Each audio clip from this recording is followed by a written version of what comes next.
Welcome back to another episode of Swamp Stories. For this episode, we head back to San Francisco, also known as the city. For those who are not from the Bay, the city is San Francisco, the town is Oakland, the rich is Richmond, and the V is Vallejo. But today, we head to a notorious part of San Francisco called Hunters Point. Hunters Point is one of those places that you just don't go to, no matter what. Most people from the city have never been to Hunters Point, and most likely will never go either. It's tucked off in the bottom corner of San Francisco, pretty much cut off from the rest of the city. It's really its own world over there, and there is no reason to go. I don't care if the finest girl in the world asked me to go pick her up. If her address is Hunters Point, I'm not going. Then again, I wouldn't go if her address was East Oakland either, and definitely not Stockton, but there's no baddies over there anyways, so that wouldn't be a problem. Anyways, Hunters Point is one of the most dangerous neighborhoods in California. Why is it so bad? Who's beefing with who? We will get into all that, but first, make sure to leave a like and subscribe if you're new.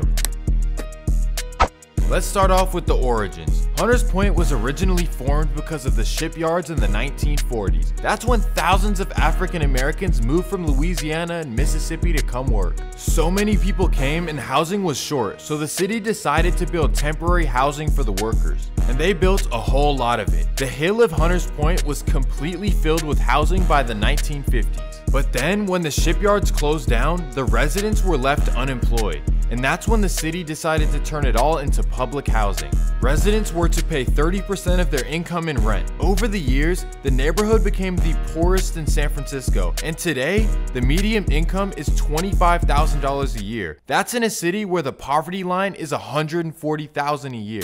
Back in the 1970s, Hunters Point was unified. It didn't matter what project you're from or what block, it was all just one Hunters Point. Together, their rivals were the notorious Sunnydale Projects, which is the second largest public housing complex on the West Coast. The Hunters Point versus Sunnydale rivalry was awful. In fact, it's one of the worst in American history. It was so bad that in 1971, San Francisco's homicide rate was 27.5 per 100,000. That's higher than Chicago, Oakland, and Atlanta. Things were crazy, but everything changed in the 1990s. That's when a local hip-hop group called RBL Posse began to blow up. They dropped top Billboard albums in 1992 and 1994. They were the hottest thing in the Bay Area, and they had the West Coast on notice. But then, jealousy and envy would take over. Let me introduce you to a man named Booby Stepney. He was the biggest boss in the Hunters Point streets when RBL Posse blew up. He was even on their album cover. Stepney was known to have made millions of dollars in the streets. For real. You can look it up. Despite his success, when RBL Posse became the biggest stars in the Bay Area, Stepney felt left out. He's quoted as saying RBL cut him out of the money and bailed on the hood when the royalty checks came in. He said they got some money and said they didn't want us around. He actually denied saying this in a recent DJ Vlad interview. San Francisco Chronicle article in 2001 where you said they got some money and said they didn't want us around. They showed a lot of disrespect to me and my family. No, I ain't never said nothing like that. Oh, that wasn't you? No, that wasn't me. Well, I mean, that quote is attested to you. The way Stepney told that RBL Posse dissed him by cutting him out of the money and bailing on the hood when the royalty checks started rolling in. No, I never say no shit like that. I mean, I heard him say he didn't say that, which, I don't know. At the time, I thought he did say it, you know what I mean? But there's always two sides to every story, but either way, Stepney would make RBL Posse his biggest rivals. Things would get crazy in Hunters Point, but before we get into it, let me run the intro.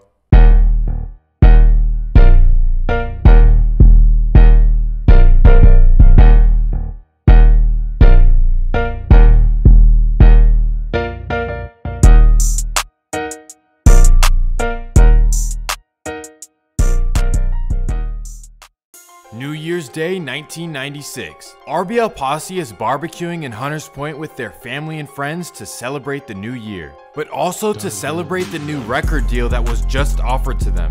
In just 3 days, they were set to sign a $1.5 million deal with Atlantic Records. Filled with excitement, two of the members decide to head over to Oakland to attend a party, but RBL rapper Mr. C decides to stay back and enjoy the day with family. Well, that would be a bad decision because there is a man hiding behind the project building waiting for an opportunity. The man decides to creep around the building and runs right up to Mr. C.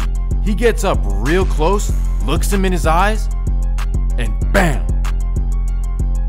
This moment here set off a rivalry that hasn't stopped for the past 25 years. It completely divided Hunters Point into different sections. It kind of split the neighborhood in two. Yeah. Right, and that was the thing too. He said it didn't split into two. That was telling when he said, no, it's split into one. And that let me know right there that they felt like they was already against us. It's time to move on. Let me break it all down for you. Stepney represents a section called Harbor Road, also known as Big Block. RBL Posse, on the other hand, represent a section called West Point. And after the passing of Mr. C, these two projects became rivals, and from there, they gained their own alliances. Hunters Point really became split into two sections, Harbor Road and its allies versus West Point and their allies. West Point is allies with the Oakdale projects and the Sunnydale projects, while Harbor Road is allies with Osceola, Kirkwood, and the Double Rock projects. Things were crazy between West Point and Harbor Road. Between 1999 and 2002, there were 20 homicides just between the two projects. 2003 brought devastating news to Hunters Point. February 3rd, 2003, RBL Posse rapper Hitman would be in the West Point projects on a Sunday afternoon.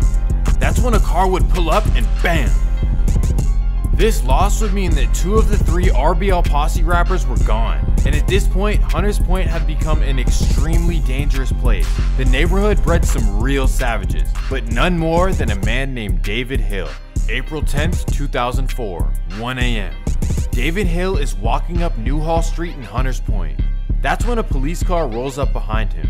Officer Espinoza flashes his light at him and says, "Hey, let me talk to you." David doesn't turn around and decides to keep walking. Espinoza yells, "Stop!" David keeps going up the hill, so Espinoza hops back in his car and pulls up right behind him. He hops out of the car, and that's when David Hill turns around and bam!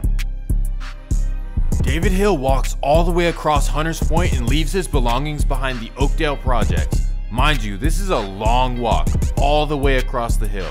After dropping his stuff off, he then walks all the way back across to West Point. He hops in his car and drives all the way across the Bay Area to the San Ramon Medical Center. He walks into the emergency room with plastic flowers in his hands and starts running around in circles. So then the hospital would call the police, who would then come and calm him down. But then, they would tie him to everything that had just happened. This event was a big deal in the Bay Area, and Isaac Espinoza's funeral was huge. This situation would change everything in Hunters Point, for better or for worse. You be the judge. SFPD would build cases against Harbor Road and West Point and try to take them down once and for all. They figured that they would start at the bottom and make their way all the way up to the top. Well, for Harbor Road, that strategy worked perfectly. Dozens of Harbor Road members would snitch on the boss. Stepney made sure to cover his tracks well, but so many people snitched on him that he ended up getting blamed for everything. He was sentenced to 21 years in 2005. Okay, so 8 guys cooperated against you. How close were you to these 8? Well, really, only was close to 2 of them that I really was close with and grew up with.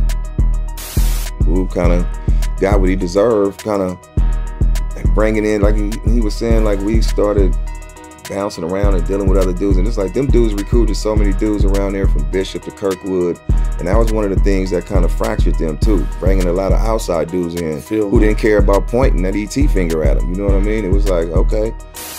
After these takedowns, everyone expected the community to get better, but that didn't happen. In fact, quite the opposite happened.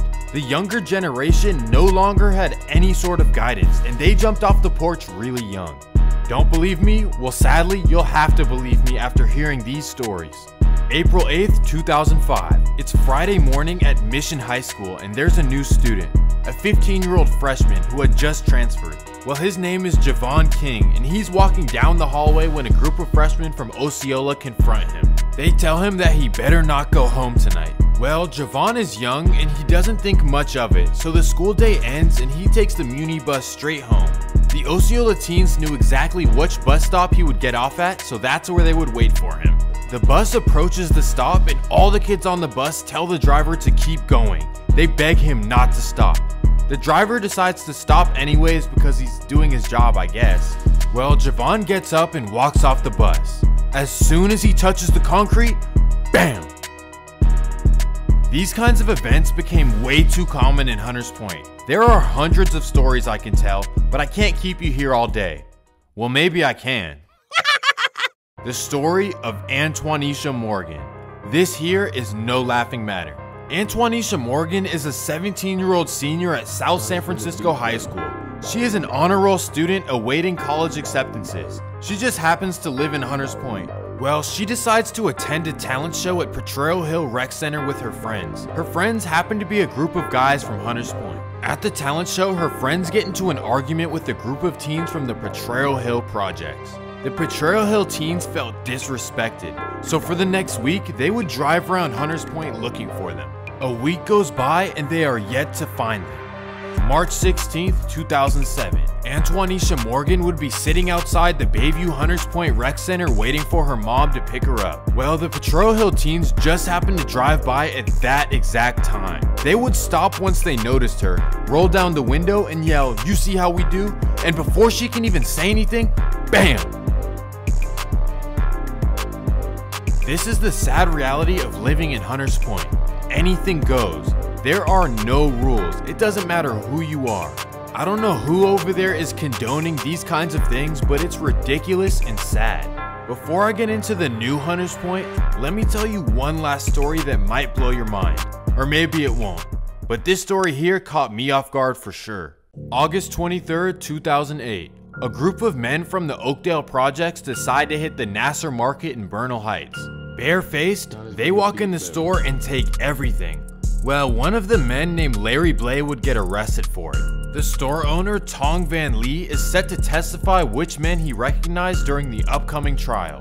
That decision would be very brave, but it also makes me cringe. September 13th, 2008. It's closing time at the Nasser Market. The store owner, Tong Van Lee, is closing up after a long day. He hops in his car and starts heading home. What he doesn't know is that the Oakdale men are right behind him. They follow him all the way up to Marin County, to the quiet suburban city of Novato. Novato and Marin County rarely experience crime, so Tong Van Lee pulls into his driveway and gets out of his car just like any other day. That's when Larry Blay's brother DeAndre hops out of his car and bam! DeAndre Blay, Kevin Abram, and Otis Johnson would all get life. Well, now that you know how Hunters Point gets down, let's fast forward to the current times. Hunters Point is split in half and it's still as crazy as ever. Other than East and West Oakland, it's the next most active hood in the Bay Area. Let's break it all down. The Allies are basically the same as they used to be, so let's start out with the Harbor side, also known as Big Block. Representing Harbor, you have the rapper Prezi, who blew up with his hit song Do Better. You also have Llama Llama, and then for their allies, you have Osceola, which is represented by Swervy. Then let's head to the rival side, West Point. Well, it doesn't really exist anymore. It was all torn down back in 2014 and turned into this. There are still some people in West Point left, but not really. Their allies are the ones who really took over the rap scene. The Oakdale projects are represented by Drew B's and Ice Money. Now look, I can't include everything that's happened, so I'm bound to leave most of it out. But I'll include the most important events. June 5th, 2016. Rapper Prezi is at the nightclub with his OG Terrence Webb. They're having a good time until a West Point man named Sean Ford approaches them. He whips out on them, and that's when Prezi and Terrence Webb whip out as well. Bam! Prezi would get arrested, but would end up beating the case. That's when he dropped Do Better and changed his life forever. Even though they scored, Harbor was still upset about the incident, so they would track down a West Point man named Jermaine Jackson while he's working construction.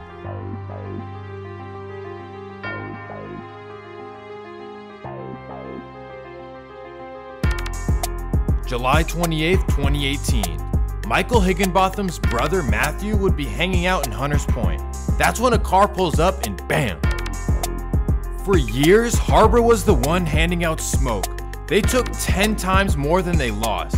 So anytime they take a loss, they do not take it lightly. So just the next day, they would get the drop from They would drive out to Antioch and find a 19-year-old named Anthony Singh. Bam! Prezi's OG Terrence Webb would go down for it. Even after scoring again, Harbor Road would not stop. Allegedly, of course. they took down a lot of people.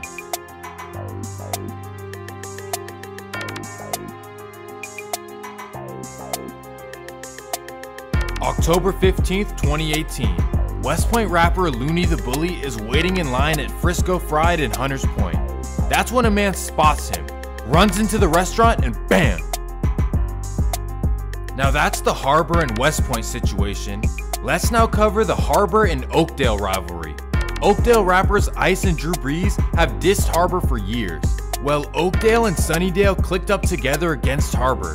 Together, they call themselves H2K. Despite this, they would lose two key members, Dietrich Whiteley and Omar Williams, also known as SP. SP was Ice and Drew B's right-hand man. Then, to make things even crazier, H2K decided to click up with Case in Oakland. Yeah, remember those guys? That's why you see Bossland Chris shooting music videos in Sunnydale and Oakdale. Oddly enough, Sunnydale rapper Lil Kayla's boyfriend Elijah was Stubby, which are Case's rivals, and they took her boyfriend. So now everything is messy, and really all this clicking up is new to the Bay Area. H2K also associates with CML Lavish D's side of Sacramento as well. I think they need to leave all this clicking up stuff to LA. This stuff is weird, seriously.